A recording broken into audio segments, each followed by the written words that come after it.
Good morning. Welcome to our online classes. I am Tandrao Singh. We studied first chapter, crop and its management.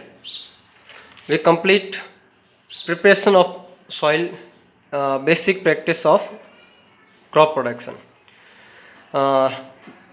Next देख लेते हैं अपन इसमें अपना जो first topic complete हुआ है वो प्रिपरेशन ऑफ सॉइल है। अब प्रिपरेशन ऑफ सॉइल में ही अपने कुछ और टॉपिक ले लेते हैं। अब हम ये समझ लेते हैं कि जो सॉइल है उसको हम किस तरीके से टिलिंग और प्लोइंग करेंगे। ठीक है, तो लिखा अपन ने the process of losing and turning of the soil is called tilling and ploughing.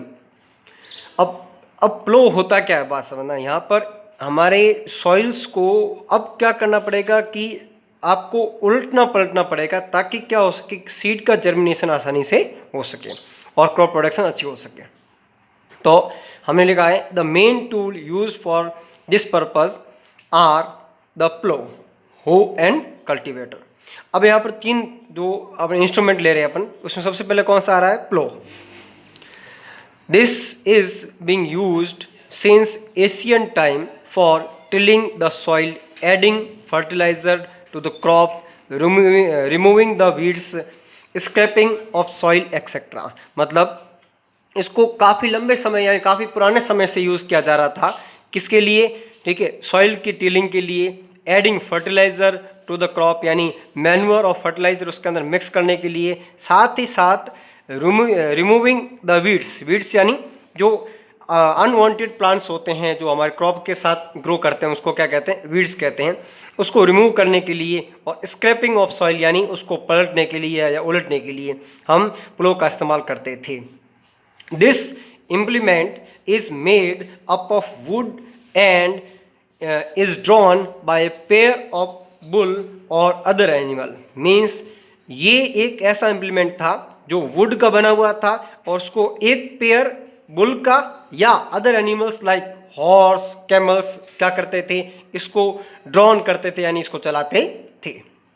It contain a strong triangular iron strip called ploughshare, यानी इसके पास एक क्या होगी, एक स्ट्रॉन्ग आयरन सीट होगी, इसको अपन क्या कहेंगे, प्लोशेयर कहेंगे, जिसको अपने डायग्राम में इस दो कलर से बताया। और सबसे कभी कभी क्या होता था कि ये भी वुड का होता था, लेकिन ये जो पार्ट है सबसे आगे यानी प्लोशेयर का सबसे लास्ट वाला पार्ट जो है वो किसका होता था, आयरन का होता था, यानी स्ट्रॉन्ग पार्ट होता था।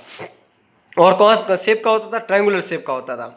Okay, the main part of plough is a long log of wood which is called plough shaft. तो ये जो हमें नजर आ रही है, ये नजर क्या आ रही है, ये आ रही है प्लो सॉफ्ट, यानी इसका एक लॉन्ग पार्ट होता था जो वुड का बना हुआ था, क्या कहलाता था, it is called plough shaft. There is a handle at one end of the shaft, ठीक है, the other end is attach to a beam which is placed on the bull's neck. यानी एक हैंडल जो है वो किसके साथ attach रहता था, वो रहता था सॉफ्ट की तरफ, और दूसरा जो हैंडल था वो किसकी तरफ, बुल की तरफ अटैच होता था।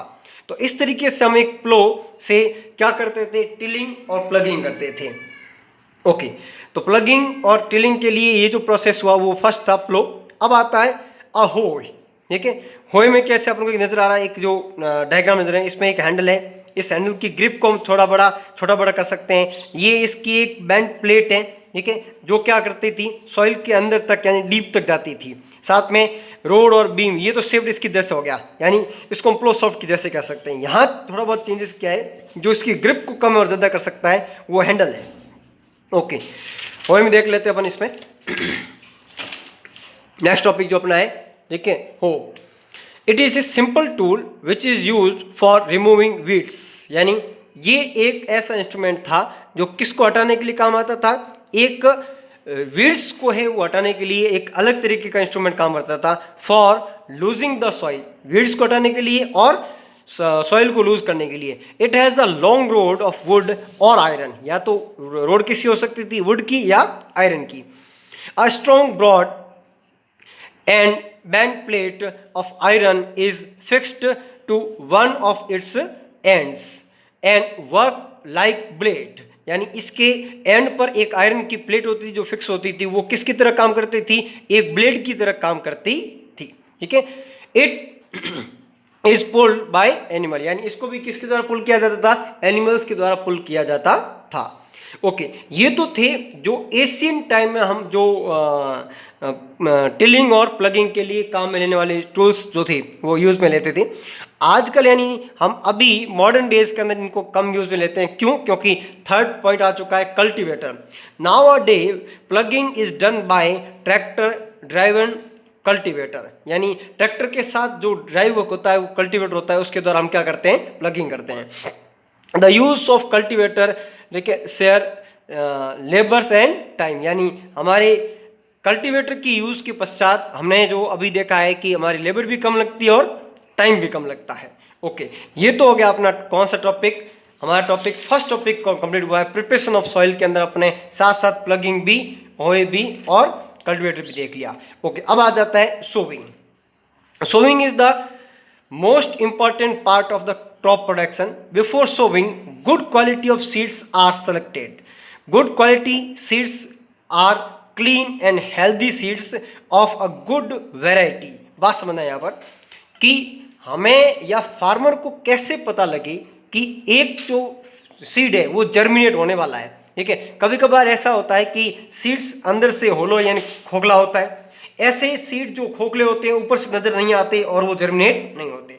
तो इसका पता करने के लिए अपने एक्सपीरियंस से फार्मर इस बात को सीख लेते हैं। वो करते क्या है कि जिस सीड का सोविंग करना होता है वो पहले क्या करते हैं, उसको हल्का सा पानी के अंदर भिगो देते हैं।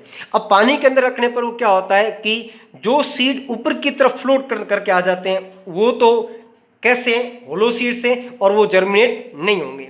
तो किसान क्या करता है, एक बाल्टी में अपने सीड्स को लेकर के उनको सेपरेट करता है, जो लाइट वेट के हैं उनको क्या कर देता है अलग, और उनकी जर्मिनेटिंग या सोविंग नहीं करता है। और जो हैवी वेट है, क्योंकि उनके अंदर हैवी वेट इसी की कारण है क्योंकि उनके अंदर सभी प्रकार के मटेरियल कह सकते हैं या कह सकते हैं उनके सभी सेल्स जो है वो प्रेजेंट होती है। Okay, farmer prefer to use seed which give high yield, यानी फार्मर ऐसे सीड्स को यूज करता है जिसकी यील्ड यानी जिसका प्रोडक्शन कैसा होता है, हाई होता है। Okay, before sowing one of the important task is to know about the tool used for sowing seeds, यानी हमें सोविंग से पहले इस बात को समझना होगा कि कौन कौन से ऐसे टूल्स हैं जो सोविंग में काम आते हैं। फर्स्ट है traditional tool.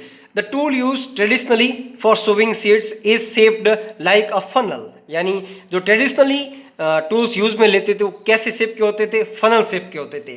The seed are filled into the funnel, यानी सीड को हम क्या कर देते, फनल के अंदर फिल्ड कर देते थे। पास ड्रॉन थ्रू 2 or 3 पाइप्स, यानी वो नीचे की तरफ जब जाते थे तो वो 2 या 3 पाइप से होकर के पास होते थे। Having sharp and, these ends press into the soil and place seeds there, यानी ये जो एंड थे ये क्या करते थे, सॉइल के अंदर उसको प्रेस कर देते थे या कह सकते हैं उसके अंदर एंट्री करवा देते थे। ओके, आजकल क्या यूज लेते हैं वो है seed drill.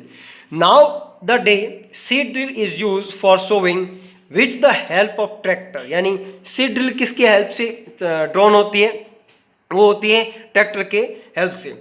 This tool show the end uniformly at proper distance and depth, यानी इसकी ट्रैक्टर की सीड ड्रिल जो है वो सीड्स को यूनिफॉर्मली प्रॉपर डिस्टेंस पर एक डिप्थ के साथ क्या करती थी, सीड को जर्मिनेट के लिए एंटर करवा देती थी। It ensure that seed get covered by the soil after sowing, इससे ये एंश्योरिटी मिलती थी कि सीड जो है वो सॉइल से क्या हो जाते थे, कवर हो जाते थे। This prevent damage caused by bird, जिसके कारण क्या होता था, बर्ड से काफ़ी हद तक अपनी सीड को हम बचा सकते हैं या फार्मर बचा सकता है। Sowing by using a seed drill save time and labour, ठीक कल्टीवेटर की तरह हम सीड ड्रिल को यूज करते हैं जिससे क्या होता है, टाइम और लेबर दोनों ही बचती है। तो ये तो हो गया अपना सोविंग कंप्लीट। नेक्स्ट टॉपिक इसके आगे वाले वीडियो में देखिएगा। और जो बच्चे ऑनलाइन पढ़ाई कर रहे हैं वो इसी पर्पज में अपने नोट्स प्रिपेयर करते रहें और अपने नोट्स को साथ साथ फिर कॉपी में करें ताकि लॉकडाउन खुलने के पश्चात हमें जो है इस का डबल काम करना ना पड़े। Thank you.